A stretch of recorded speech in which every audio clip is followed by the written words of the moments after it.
APBN selalu jadi cermin sejauh mana negara bekerja dan seberapa kuat nafas fiskalnya. Menjelang tutup tahun anggaran, data realisasi APBN 2025 mulai terbuka, namun belum final, namun cukup untuk membaca arah. Dari penerimaan belanja hingga tantangan di lapangan, inilah potret APBN yang menjadi jembatan menuju target APBN 2026. Kita akan bahas dalam kondisi kas negara di tangan Menkyu Purbaya. Kita akan ke slide yang pertama. Ya, perlu digarisbawahi sejak awal bahwa angka yang digunakan adalah realisasi sementara APBN 2025, namun sudah cukup untuk memberi gambaran utuh kondisi fiskal. Hingga akhir tahun 2025, pendapatan negara tercatat 2.756,3 T atau 91,7% dari outlook laporan semester. Realisasi ini ditopang oleh penerimaan perpajakan 2.217,9 T atau 89% dari target. Dengan rincian pajak 1.917,6 T dan juga kepabeanan serta cukai ini di angka 300,3 T yang hampir menyentuh target penuh yakni 99,6% dari target. Nah, menariknya PNBP justru melampaui target dengan realisasinya sebesar 534,1 T atau 104%. Ini justru jauh sangat melampaui target. Nah, sementara penerimaan hibah mencatatkan lonjakan yang signifikan meski dari basis kecil. Ini menunjukkan sumber pendapatan negara ini mulai lebih beragam, tidak semata bertumpu pada pajak saja. Dari sisi belanja juga belanja negara ini mencapai 3.451,4 triliun atau naik 95,3% dari outlook. Belanja pemerintah pusat juga tercatat 2.602,3 T, terdiri dari belanja KL atau Kementerian Lembaga dan juga non-KL. Sementara transfer ke daerah juga telah disalurkan sebesar 849 T.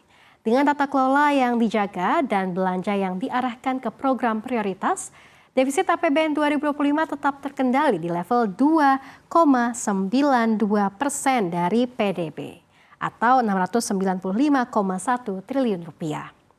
Pesannya jelas, APBN bekerja agresif namun masih dalam batas aman. Lantas apa saja prestasi dan gebrakan APBN di 2025? Kita akan ke slide berikutnya.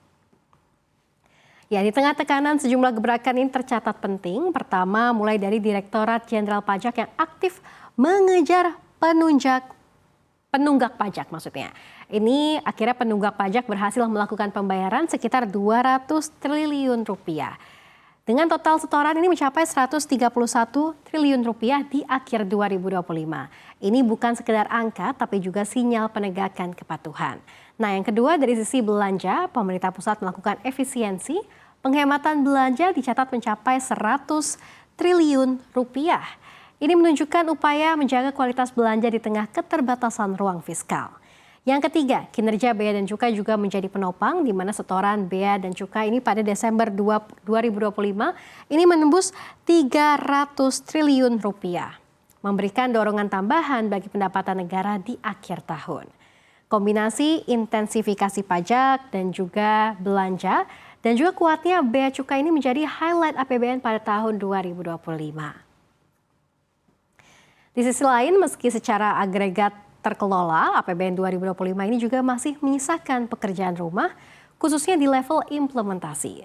Salah satu catatan penting adalah dana pemerintah daerah yang belum terbelanjakan sebesar 108 triliun rupiah.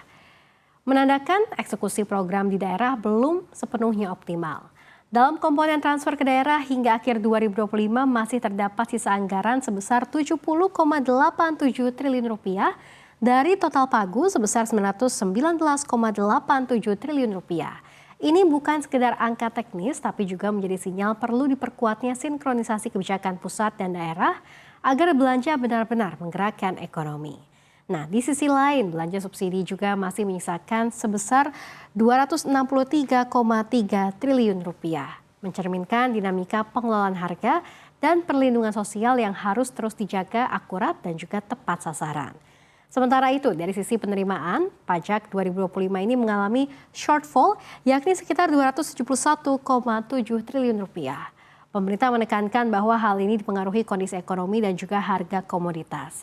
Sekaligus menjadi peringatan penting untuk memperluas basis pajak dan juga menjaga ketahanan fiskal ke depannya. Ya, selanjutnya memasuki tahun 2026 ini, pemerintah memasang target ambisius namun terukur. Penerimaan pajak ditargetkan ini mencapai 2.693 triliun rupiah yang menjadi tulang punggung pembiayaan negara di tengah kebutuhan belanja yang masih besar. Untuk menjaga momentum pembangunan, pemerintah juga akan menarik utang sebesar 832,2 T dengan penekanan pada pengelolaan risiko dan juga keberlanjutan fiskal. Namun di saat yang bersamaan, anggaran subsidi 2026 ini juga dialokasikan sebesar 318,88 triliun rupiah yang menyasar sektor energi, pangan, dan juga perlindungan sosial agar gejolak harga ini tidak menekan rakyat. Nah, menariknya APBN 2026 ini tidak hanya berperan sebagai penyangga, tapi juga mesin pendorong daya beli. Pemerintah memproyeksikan kebijakan fiskal ini mampu meningkatkan potensi pendapatan masyarakat hingga 7,72 juta rupiah per bulannya. Sejalan dengan penciptaan lapangan kerja dan juga penguatan aktivitas ekonomi. Tapi di balik itu terdapat penyesuaian kebijakan. Dana insentif fiskal untuk daerah ini dipangkas 70% dari tahun sebelumnya ini menjadi 18 triliun rupiah. Langkah ini menjadi sinyal bahwa 2026 akan lebih menekankan efisiensi, kinerja, dan juga kualitas belanja, bukan sekedar besaran anggaran. Ya, pemirsa, APBN 2025 ini menunjukkan satu hal. Fiskal Indonesia bekerja di tengah beragam tantangan, namun tetap dapat dijaga dengan kondisi yang stabil. Ada prestasi, ada tantangan, dan ada PR yang tentunya tidak ringan. Namun memasuki 2026 target lebih tinggi sudah dipasang. Pertanyaannya bukan lagi apa targetnya, tapi sejauh mana APBN mampu dieksekusi dengan disiplin, tepat sasaran, dan benar-benar berdampak ke perekonomian secara luas.